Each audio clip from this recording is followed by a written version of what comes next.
ఈ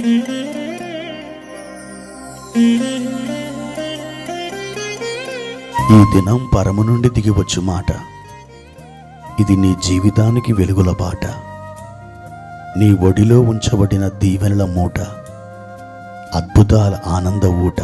జూలై 20.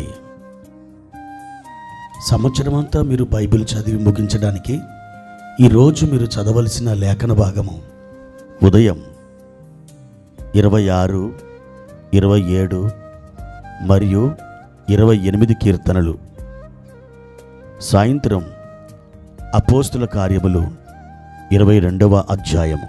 ప్రియమైన దేవుని బిడ్డలారా, ఈ ఉదయకాల సమయంలో ప్రభు యొక్క సన్నిధి మీకు తోడై ఉండునుగాక. ఆయన హస్తాలు మిమ్మల్ని బలపరచునుగాక. ప్రియ దేవుని బిడ్డ, ఆత్మలో, శరీరములో, అలాగే మనస్సులో మంచి ఆరోగ్యమును, ఆనందమును కలిగి ఉన్నావా? ప్రభు 2000 సంవత్సరాల క్రితం కల్వరి శిలువలో తన ప్రాణాన్ని అర్పించినప్పుడు నీకు ఈ విధమైన మేలులు దయచేయాలని, ఆయన కృప సమృద్ధిగా మీకు అనుగ్రహించాలని ఆయన తన రక్తాన్ని కార్చాడు. ఆయన మీకోసమై గాయపడ్డాడు. ఆయన మీకోసమై వెల చెల్లించాడు. కనుక సంపూర్ణంగా ఆయన మీద నమ్మకముంచి మీరు ఆయన చెప్పిన వాక్య ప్రకారం, ఆయన ఆజ్ఞల చొప్పున నడుచుకోవడానికి మీరు ప్రయత్నించండి.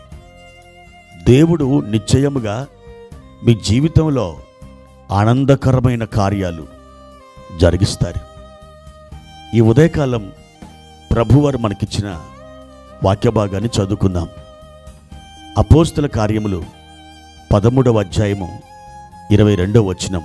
నేను యెషై కుమారుడైన దావీదును కనుగొంటిని. అతడు నా ఇష్టానుసారుడైన మనుష్యుడు. అతడు నా ఉద్దేశములన్నీ నెరవేర్చునని చెప్పి అతని గూర్చి సాక్ష్యమిచ్చెను. ప్రియమైన దేవుని బిడ్డలారా, ఇది దావీదుని గురించినటువంటి లేఖన భాగం. పరిశుద్ధాత్మ దేవుడు దావీదుని గురించి మాట్లాడుతూ, అతడు దేవుని ఇష్టానుసారుడైన మనుష్యుడు, లేదా అతడు నా ఇష్టానుసారుడైన మనుష్యుడు అని సెలవిస్తున్నారు. ప్రియ దేవుని బిడ్డలారా, దావీదు దేవునికి ఇష్టానుసారుడైన మనుష్యుడుగా ఎలా మారిపోయాడు? దానికి కారణాలు ఏమైనా ఉన్నాయా? అవును, అతడు దేవుని ఇష్టానుసారుడైన మనుషుడిగా మారడానికి కొన్ని కారణాలు పరిశుద్ధ గ్రంథంలో మనకి కనబడుతున్నాయి. మొదటిగా, అతడు దేవుని మీద అపరిమితమైన నమ్మకాన్ని కలిగి ఉన్నాడు. అతడు దేవుని యొక్క ఇష్టానుసారుడైన మనుష్యుడిగా మారడానికి అది మొదటి కారణం. ఈరోజు మీ నమ్మకం ఎవరి మీద? బంధువులా, స్నేహితులా, లేకపోతే డబ్బులా, బంగారమా, లేకపోతే మీరు కలిగి ఉన్నటువంటి ఆస్తులా? ఎవరి మీద మీ నమ్మకం? ఒకవేళ ఇప్పుడు చెప్పినట్లుగా వీటి మీద లేక వీరి మీద మీరు నమ్మకం ఉంచినట్లయితే ఒక దినం అవి కానీ లేదా వారు కానీ మీకు దూరం కావచ్చు. దేవుని మీద మీరు నమ్మకం నిలిపినట్లయితే తప్పకుండా మీరు ఆదరించబడతారు, మీరు బలపరచబడతారు, మీరు ఆశీర్వదించబడతారు. కనుక ప్రియ దేవుని బిడ్డ, దావీదు చెప్పినట్లు సదాకాలం నేను నా దేవుని మీద నా గురిని నిలుపుచున్నాను, ఆయన నా కుడిపార్శ్వమున ఉన్నాడు, నేను కదల్చబడను అని చెప్పినట్లు మీరు ఆయన మీద నమ్మిక ఉంచండి. ఆ నమ్మిక ఎన్నడూ కూడా మీరు ఓడిపోయే విధంగా చేయదు. మీరు జయించే రీతిగా ఆ నమ్మిక మిమ్మల్ని నడిపిస్తుంది. ఇకపోతే దావీదు దేవుని ఇష్టానుసారుడైన మనుషుడిగా మారడానికి రెండవ కారణం, అతడు నిరంతరం దేవుని యొక్క సన్నిధిని వెతుకుతూ ఉండేవాడు. అంటే ఆయన ప్రార్థిస్తూ ఉండేవాడు. కీర్తనల గ్రంథం చూసినట్లయితే అతడు ఎన్నోసార్లు దేవుని ఎదుట తగ్గించుకొని ప్రార్థించినట్లుగా మనం చూడగలం. మూడవదిగా అతడు దేవునికి ఎల్లప్పుడూ స్తుతులు చెల్లించేవాడు. అవును ప్రియులారా, మీరు చేసే ప్రార్థన కంటే గొప్పదేమిటో తెలుసా? స్తుతులు చెల్లించడం. మీరు కూడా దావీదు వలె దేవునికి నిరంతరం స్తుతులు చెల్లిస్తూ ఉండండి. ఆ స్తుతులే గొల్యాతును పడగొట్టినాయి. కాబట్టి మీరు దేవుని స్తుతిస్తూ ఉండండి. ఇక నాలుగవదిగా, దావీదు దేవుని ఇష్టానుసారుడైన మనుషుడిగా మారడానికి అతడు దేవుని సన్నిధిలో ఉపవాసం ఉండేవాడు.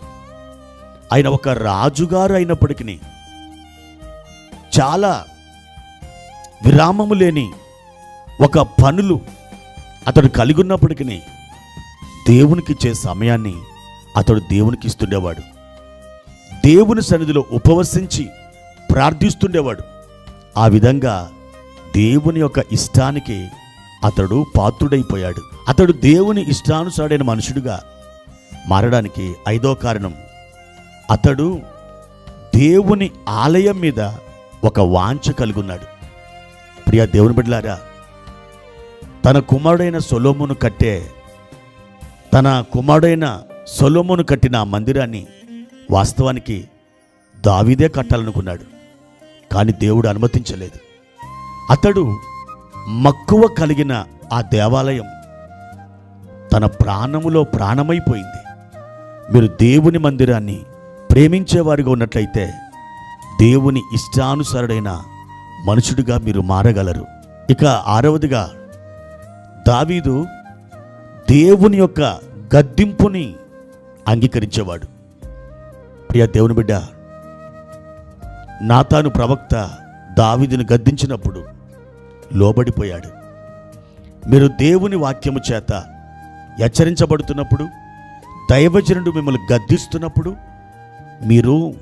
మిమ్మల్ని మీరు తగ్గించుకోనండి, దేవుని చేతులకు అప్పగించుకోనండి. మీరు వాళ్ళ మీద ఫిర్యాదులు చేయకండి, సనగకండి. అది నా మేలు కొరకని మీరు భావించి ప్రభువులో స్థిరంగా నిలబడండి. అప్పుడు దేవుని ఇష్టానుసారుడైన మనుషుడిగా మీరు మారతారు. ప్రభు కృప మీకు తోడైనగాక. ప్రార్థన. ప్రియమైన తండ్రి, మీ ఘనమైన నామానికి వందనాలు. ఈ ఉదయకాల సమయంలో దావీదుని మా ముందర నిలబెట్టినందుకై స్తోత్రాలు. మీ కృప మమ్ములను బలపరుచునుగాక. అయ్యా, మీ ఇష్టానుసారమైన మనుష్యుడిగా మేము ఉందుముగాక. మా తండ్రి, ఈ లోకంలో మీ చిత్తాన్ని మేము నెరవేర్చి మీ చేత ప్రశంసలు అందుకోవడానికి సహాయం చేయమని యేసు నామమున అడుగుచున్నాను తండ్రి. ఆమెన్.